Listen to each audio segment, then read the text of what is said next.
Assalamualaikum warahmatullahi wabarakatuh. Perkenalkan, kami dari kelompok 5 ingin mempresentasikan kerja kelompok kami mengenai PPh pasal 23 badan atau jasa atas konstruksi mata kuliah seminar perpajakan. Perkenalkan, kelompok kami yang pertama Vika Yanwarni dengan NPM belakang 19 dan saya sendiri dan Agustina dengan NPM belakang 36.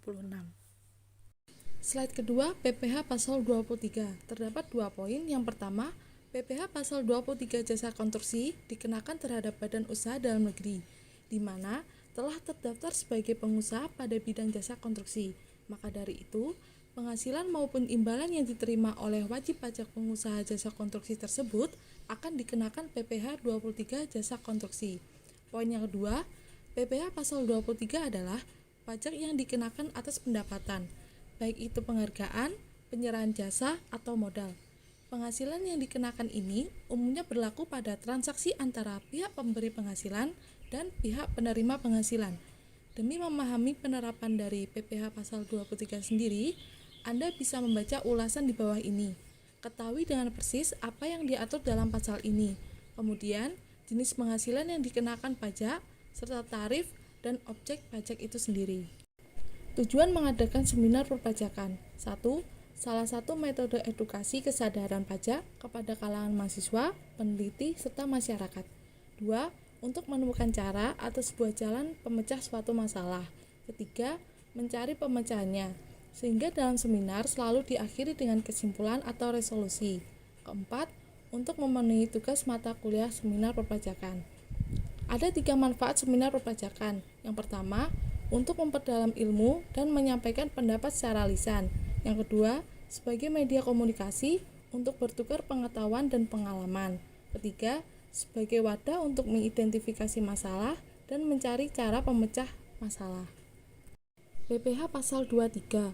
Untuk mengetahui tarifnya, PPh pasal 23 dibagi menjadi dua, yaitu tarif 15% dan tarif 2% yang dikenakan pada nilai DPP, dasar pengenaan pajak atau jumlah bruto.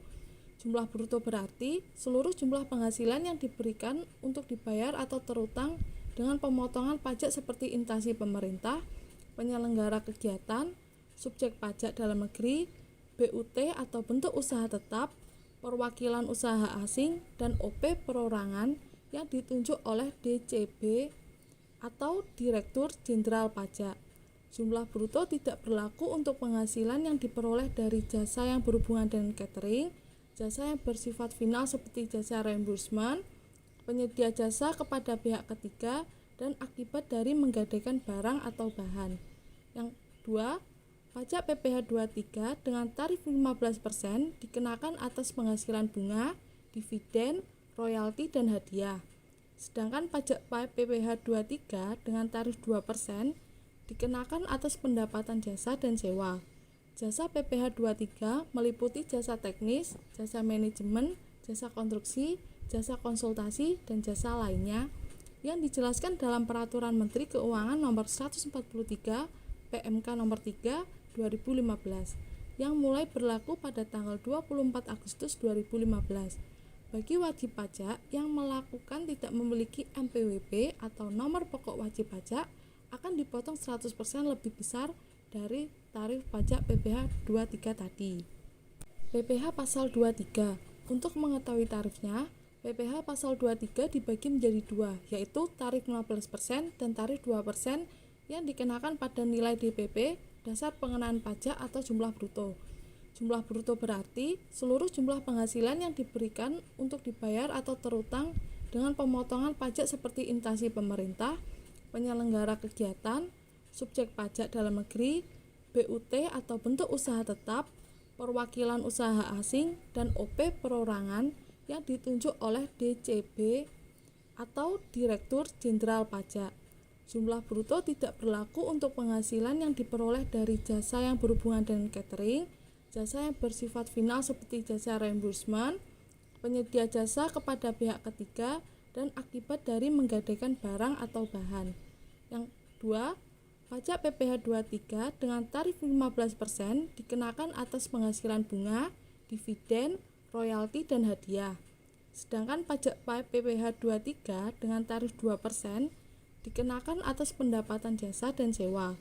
Jasa PPh 23 meliputi jasa teknis, jasa manajemen, jasa konstruksi, jasa konsultasi, dan jasa lainnya yang dijelaskan dalam Peraturan Menteri Keuangan Nomor 143 PMK Nomor 3 2015 yang mulai berlaku pada tanggal 24 Agustus 2015 bagi wajib pajak yang melakukan tidak memiliki NPWP atau nomor pokok wajib pajak akan dipotong 100% lebih besar dari tarif pajak PPh 23 tadi. Jenis-jenis jasa konstruksi. Terdapat dua jenis jasa konstruksi yang dikelompokkan sebagai jenis jasa lainnya, yaitu yang pertama, jasa instalasi atau pemasangan mesin, peralatan, listrik, telepon, air, gas, AC, dan TV kabel. Selain yang dilakukan oleh wajib pajak yang ruang lingkupnya di bidang konstruksi dan mempunyai izin atau sertifikasi sebagai pengusaha konstruksi. Yang kedua, jasa perawatan, perbaikan, pemeliharaan mesin, listrik, telepon, air, gas, AC, TV kabel, atau alat transportasi kendaraan dan bangunan. Selain yang dilakukan oleh wajib pajak yang ruang lingkupnya di bidang konstruksi dan mempunyai izin atau sertifikasi sebagai pengusaha konstruksi. Baik, di sini saya akan melanjutkan presentasi dari Mbak Dian. Tarif PPh jasa konstruksi. Pada PPh nomor 5 tahun 2008, tarif jasa konstruksi dibagi menjadi 5, yakni yang pertama, 2% untuk pelaksanaan konstruksi yang dilakukan dari penyedia jasa yang memiliki kualifikasi usaha kecil. Yang kedua, 4% untuk pelaksanaan konstruksi yang dilakukan oleh penyedia jasa yang tidak memiliki kualifikasi usaha. Yang ketiga, 3% untuk pelaksanaan konstruksi yang dilakukan oleh penyedia jasa selain penyedia jasa sebagaimana dimaksud dalam poin A dan B. Yang keempat, 4% untuk perencanaan konstruksi atau pengawasan konstruksi yang dilakukan oleh penyedia jasa yang memiliki kualifikasi usaha. Yang kelima, 6% untuk perencanaan konstruksi atau pengawasan konstruksi yang dilakukan oleh penyedia jasa yang tidak memiliki kualifikasi usaha. Tarif yang dikenakan bervariasi tergantung pada kondisi penyedia jasa konstruksi. Misalnya, jika penyedia jasa konstruksi memiliki kualifikasi usaha kecil, maka tarif yang dikenakan sebesar 2%. Pelaksanaan pengenaan pajak atas jasa konstruksi. Menurut Undang-Undang Nomor 10 Tahun 1994, bahwa mulai tanggal 1 Januari 1995, jasa konstruksi dikenai pajak penghasilan dengan tarif umum sesuai dengan ketentuan yang berlaku. Apabila badan pemerintah, subjek pajak dalam negeri, penyelenggara kegiatan, bentuk usaha tetap, atau perwakilan perusahaan luar negeri lainnya melakukan pembayaran jasa konstruksi pada wajib pajak dalam negeri atau bentuk usaha tetap, maka harus melakukan pemotongan PPh pasal 23 sebesar 15% dari perkiraan penghasilan neto yang besarnya ditetapkan oleh Direktur Jenderal Pajak. Pengecualian PPh pasal 23. Ada beberapa hal yang dikecualikan dalam PPh 23, di antaranya 1. Penghasilan yang mempunyai ikatan hutang dari bank.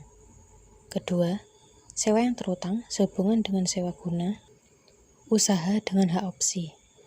Ketiga, dividen yang diperoleh PT atau perseroan terbatas yang bertempat tinggal di Indonesia yang berasal dari cadangan laba yang ditahan sebagai wajib pajak dalam negeri, koperasi, dan BUMN atau BUMD.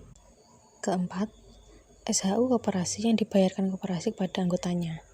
Yang kelima, penghasilan yang terhutang kepada badan usaha atau jasa keuangan yang berfungsi sebagai penyaluran, pinjaman, atau pembiayaan.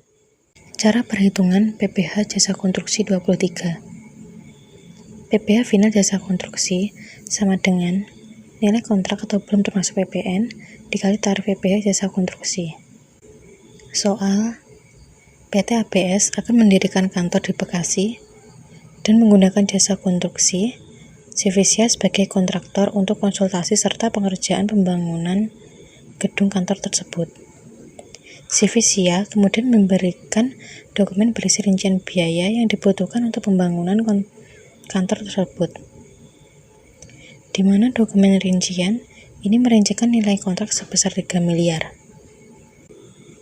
karena Sivisia merupakan kontraktor dan penyedia jasa konstruksi skala menengah, maka dikenai tarif pajak penghasilan jasa konstruksi sesuai PP tahun 2022, yakni sebesar 2,65%. Berikut ini adalah penyelesaiannya. PPh final jasa konstruksi sama dengan nilai kontrak dikali tarif pajak, sama dengan 3 miliar dikali 2,65%, sama dengan Rp79.500.000.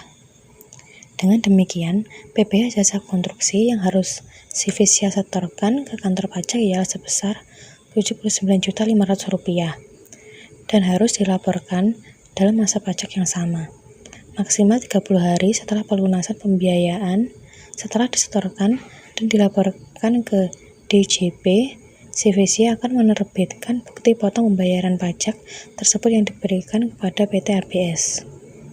Sekian presentasi dari kelompok kami. Apabila ada kesalahan kata dalam penyampaian, kami mohon maaf yang sebesar-besarnya. Wassalamualaikum warahmatullahi wabarakatuh.